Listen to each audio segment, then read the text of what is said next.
Terpantas, terkini dan sahih. Bila-bila masa, di mana jua. Berita di jari. Subscribe YouTube Buletin TV3. Buletin pagi 12 Ogos anda bersama saya Adin Hussein. Tajuk utama pagi ini, mangsa ribut yang hilang di laut ditemui lemas.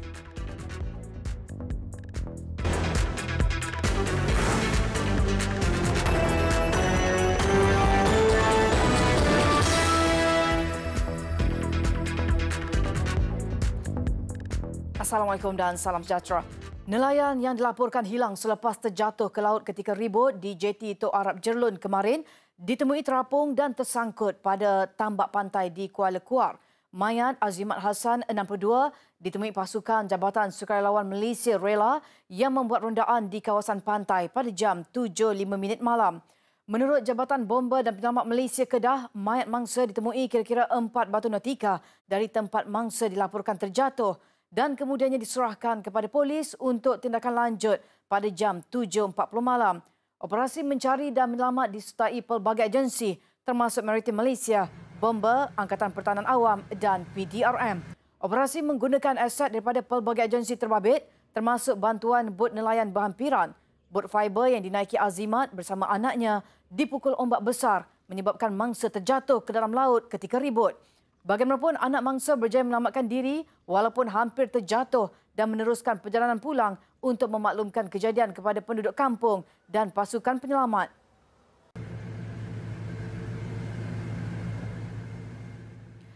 Dan ini pula kes lemas membabitkan seorang lelaki ketika melakukan aktiviti rekreasi di air terjun Pelangi Sungai Lembing, Kuantan, Pahang semalam.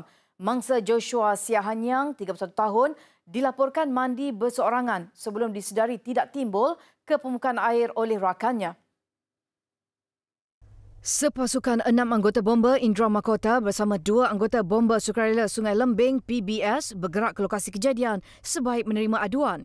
Dengan bantuan pengunjung, mangsa ditarik keluar daripada dalam air dan mendapati sudah tidak sedarkan diri. Mangsa dibawa ke klinik Sungai Lembing dan disahkan meninggal dunia. Sementara itu, Ketua Polis Daerah Kuantan, Asisten Komisioner Muhammad Nur Yusof Ali mengesahkan kejadian terbabit.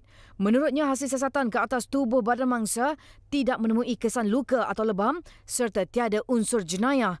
Kes diklasifikasikan sebagai mati mengejut. Beberapa saksi kejadian sudah tampil memberi keterangan kepada polis berhubung kes kematian kemalangan di kilometer 293.5 Lebuh Raya Utara Selatan, arah selatan berhampiran persimpangan Southville City kemarin. Ketua Jabatan Siasatan Jenayah Selangor, Senior Asisten Komisioner Fazil Ahmad berkata, ada antara saksi berkenaan tampil secara sukarela dan ada juga diminta tampil membantu siasatan.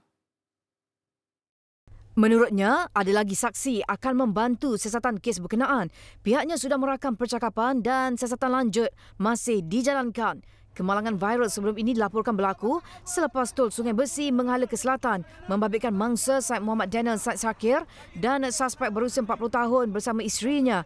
Pergaduhan berlaku antara mereka sebelum mangsa yang dikatakan tidak berpuas hati keluar dari kenderaannya dengan membawa kayu baseball dan terus memukul bahagian hadapan kereta suspek. Suspek yang kemudian menekan pedal minyak dalam keadaan tergesa-gesa terlanggar Said Muhammad Daniel. Kejadian itu menyebabkan Said Muhammad Daniel tersepit antara kereta suspek dan penghadang jalan sebelum dikejarkan ke Nilai Medical Center.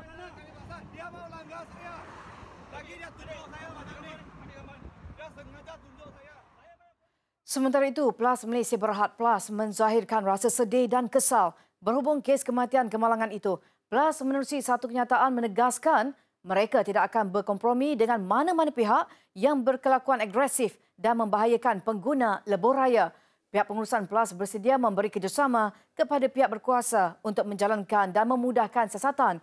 Justru PLAS menasihatkan pengguna lebuh raya yang terbabit kemalangan segera menghubungi polis atau melaporkannya di balai polis berdekatan. Dia mau langgar saya. Lagi dia tunjuk saya macam ni. Dia sengaja tunjuk saya. Saya bayar polis sekarang mana? Ambil gambar. Boleh ambil saja. Ambil gambar. Saya suruh. You cari pasal. Apa? Kenderaan berat mungkin tidak lagi dibenarkan menggunakan jalan raya semasa musim cuti serentak Timbalan Menteri Pengangkutan Datuk Kamaruddin Jaafar berkata, larangan itu akan dipertimbangkan kerajaan bagi mengurangkan kesesakan lalu lintas pada masa akan datang. Jelas beliau, lazimnya larangan itu dikuatkuasakan ketika Hari Raya Aidilfitri dan Tahun Baru Cina setiap tahun. Namun, berdasarkan situasi trafik sempena Hari Raya Aidiladha kali ini yang bertembung dengan cuti sekolah menyaksikan kesesakan di luar dugaan di beberapa lebuh raya utama. Media sebelum ini melaporkan anggaran kira-kira 1.65 juta kenderaan berada di lebuh raya Karak, Kuala Lumpur yang menjadi laluan utama dari pantai barat ke pantai timur sempena Hari Raya Aidiladha.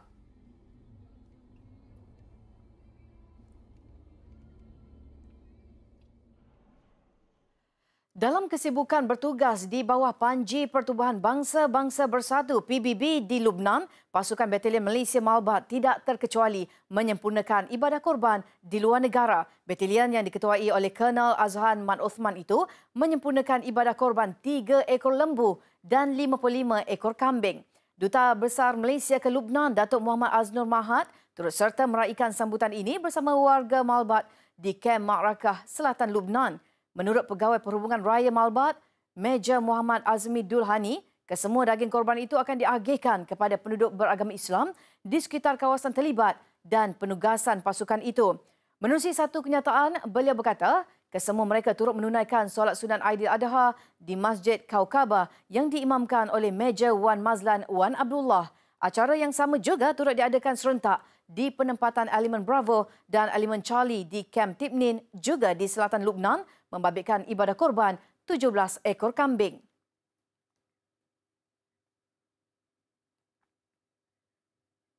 Di Seremban, tinjauan kami mendapati jumlah umat Islam yang menyertai ibadah korban semakin meningkat saban tahun. Meskipun harga ternakan semakin tinggi, ia ternyata tidak menghalang umat Islam menyempurnakan ibadah berkenaan. Di Taman Coral Heights Seremban, 10 ekor lembu dan masing-masing 4 ekor kerbau dan kambing disembelih tahun ini. Sebenarnya harga lembu ni memang berbeza-beza dari tahun ke tahun. Jadi kemungkinan barangkali mungkin di sana harga makin meningkat. Jadi nampaknya walaupun lembu semakin tahun makin mahal harganya, peserta yang bersama-sama dengan ibadah korban tiap tahun semakin meningkat. Maknanya mereka memang suka melakukan ibadah korban yang mana mereka ini inginkan mendapat pahala daripada ibadah korban tersebut. Sementara itu, Menteri Besar Negeri Sembilan, Datuk Seri Aminuddin Harun yang turut hadir berkata, sejak 2 tahun kerajaan negeri tidak mengeluarkan peruntukan untuk program korban ibadah itu tetap dapat disempurnakan. Kerana itu 2 tahun kerajaan negeri tidak mengeluarkan apa-apa peruntukan untuk program kurban, untuk membeli lembu kepada ataupun memberi lembu kepada kawasan-kawasan tertentu, tidak ada. Jadi alhamdulillah telah berjalan 2 tahun, nampaknya baik dan masih ramai lagi yang berkorban dan inilah menunjukkan mereka memahami tujuan ibadah kurban itu sendiri.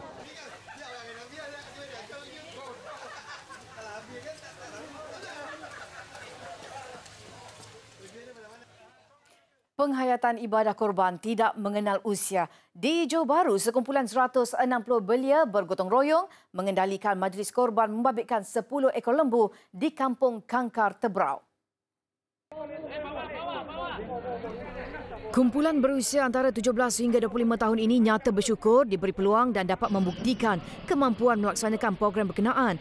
Kumpulan anak muda terbabit mula berjinak dengan aktiviti kesukarelawan sejak beberapa tahun. Sempena Aidiladha, mereka sekali lagi membuktikan kemampuan dengan menjayakan majlis korban di Masjid Kangkar Tebrau. Bermula daripada menyembelih lembu, melapah sehingga ke penagihan daging korban. Timbalan Pengerusi Masjid Kangkar Tebrau, Abdul Razak Tarmidi berkata, golongan warga emas di kampung berkenaan berbangga dengan usaha anak muda ini. Malah melalui aktiviti sukarelawan, mereka turut belajar menguruskan jenazah dan menggali kubur. Sambutan Aidiladha tahun ini paling suram bagi pasangan suami isteri warga emas di Kangar Perlis selepas tidak kesampaian beraya di rumah baru mereka. Ini kerana rumah yang didiami tidak sampai sebulan itu ranap akibat dilanda ribut pada malam Jumaat lalu. Dalam kejadian itu, rumah kampung yang baru dibeli Ahmad Kancil, 73 tahun di Kampung Tanjung dekat Sempring Kangar, antara yang paling teruk terjejas. Dia dan isteri Rohani Saad bersyukur kerana terselamat, namun kini tinggal sehelai sepinggang selepas semua harta benda termasuk persiapan raya musnah. Nak bayar di sini, dia cadang nak bayar. Lepas tu, apabila duduk sama-sama, mai terjadi ni, dia main lemah. Sampai ni, makan-makan pun kurang. Sedih tengok. Pasal dia duduk kelih sendiri. Cara nak uban. Pasangan terbabit kini menumpang di rumah anak sulung mereka di Arau. Ahmad turut luka di tangan kiri akibat ditimpa kayu ketika ribut, selain masih mengalami kesakitan pada kakinya akibat kejadian berkenaan. Jabatan Kebajikan Masyarakat JKM dan Majlis Hal Ehwal Agama Islam dan Adat Istiadat Melayu Perlis sudah datang menilai kerosakan dan kerugian yang dialaminya.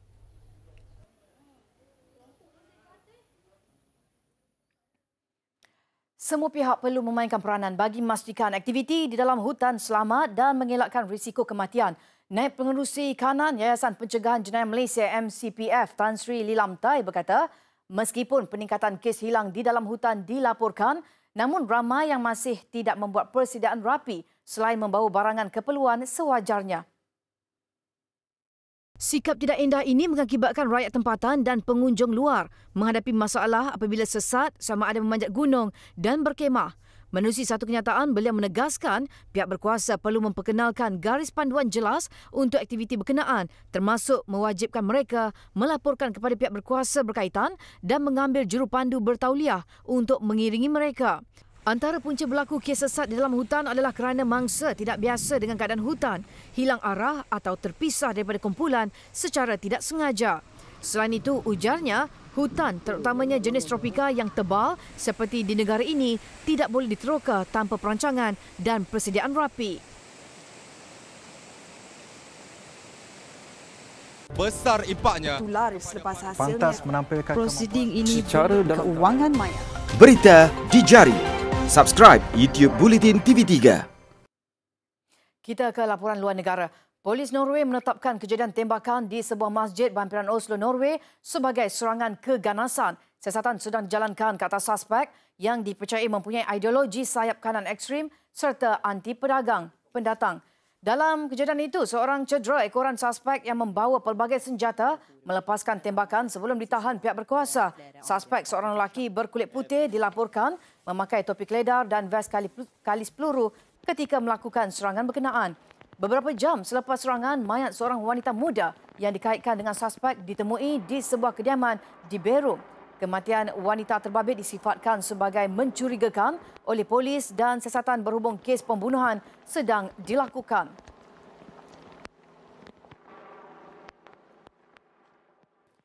...24 banduan dari Jammu dan Kashmir telah dipindahkan ke penjara Lucknow di India atas faktor keselamatan. Kesemua banduan itu merupakan anggota kumpulan pemisah yang terlibat dengan aktiviti anti kerajaan dan keganasan. Mereka dipindahkan ke Lucknow dengan menggunakan helikopter khas yang mendarat di Pangkalan Tentera Udara di Bakshi Katalab.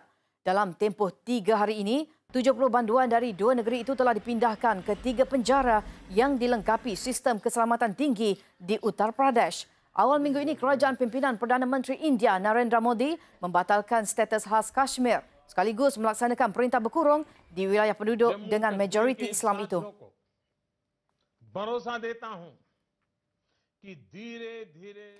Ratusan ribu penunjuk perasaan di Hong Kong kembali mengadakan demonstrasi besar-besaran untuk 10 minggu berturut-turut melanggar arahan yang dikeluarkan pihak berkuasa. Bantahan yang menggesa demokrasi dan kebebasan berbicara di wilayah autonomi itu tidak menunjukkan tanda surut meskipun Ketua Eksekutif Hong Kong menegaskan beliau tidak akan memenuhi tuntutan mereka. Bantahan dimulakan di Victoria Park semalam. Difahamkan polis sudah meluluskan perhimpunan berkenaan, namun penunjuk perasaan tidak dibenarkan berarak ke arah timur Pulau Terbabit.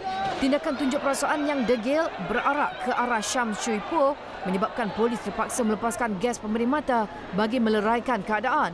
Hong Kong dibelenggu krisis paling buruk dengan perarakan sejak beberapa minggu selain konfrontasi ganas antara polis dan penunjuk perasaan.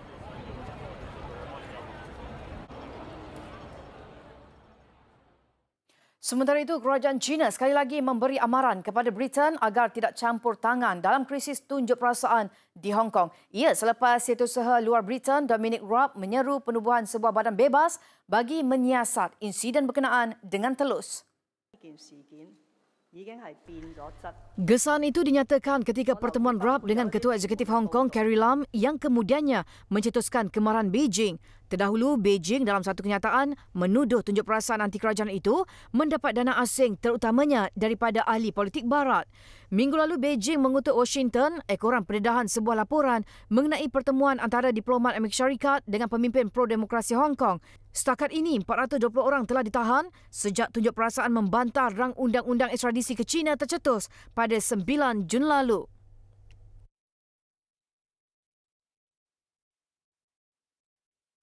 Besar impaknya. Laris selepas hasilnya. Pantas menampilkan prosiding ini secara dalam keuangan maya. Berita di jari. Subscribe YouTube Bulletin TV3. Bertemu kembali. Sukan kami mulakan dengan perkembangan Liga Perdana Inggeris. 4 perlawanan berlangsung semalam menyaksikan pasukan-pasukan pilihan berjaya memulakan perlawanan pertama bagi musim 2019-2020 dengan rentak kemenangan. Ketika Leicester seri tanpa jaringan menentang Wolves di tempat sendiri, Arsenal memperoleh kemenangan tipis 1-0 ke atas Newcastle hasil jaringan Pierre-Emerick Aubameyang. Sementara 2 gol dari Harry Kane dan 1 gol dari Tanguy Ndombele pada babak kedua membolehkan Tottenham Hotspur bangkit mengatasi Aston Villa 3-1. Apapun tumpuan semestinya terarah di Old Trafford yang menyaksikan Manchester United mencatat kemenangan besar 4-0 ke atas Chelsea.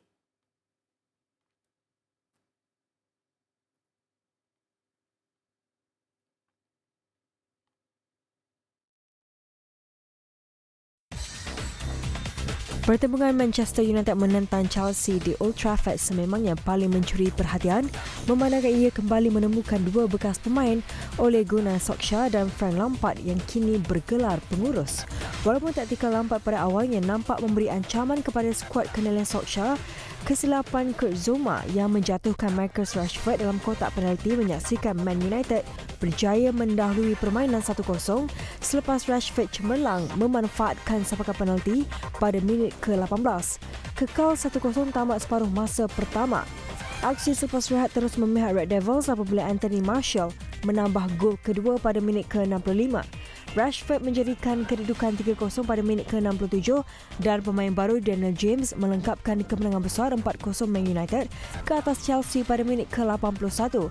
Apa yang penting, kemenangan pada perlawanan pertama ini terus meletakkan Man United di tangga kedua di belakang pendahulu Manchester City yang sebelum ini menang 5-0 ke atas West Ham. The performance second half was very pleasing. I think that was the big plus. Coming into half time, I think we were a bit lucky because they pinned us back, created chances, but we settled a few nerves and a couple of things at half time, and I think we second half performed really well. Well, clearly the better team for 45 to maybe 60 minutes. What was evident is that we made individual errors that led to 4 goals out of their 5 shots. So there's the harsh reality for us.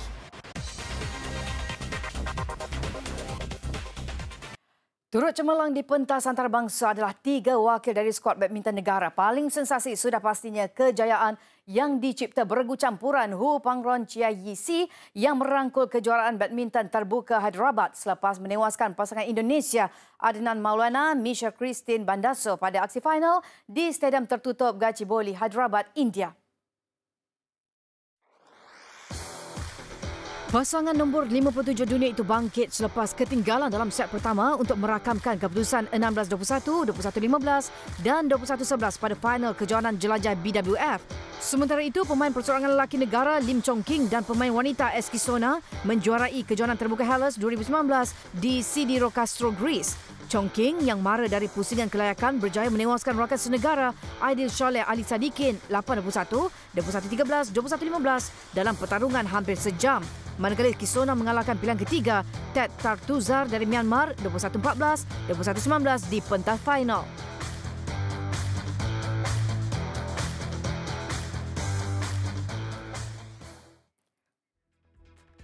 Baik, sekian Buletin Pagi. Ikuti lebih banyak berita di platform media sosial Buletin TV3. Saya Hadi Hussein, salam hormat dan Assalamualaikum.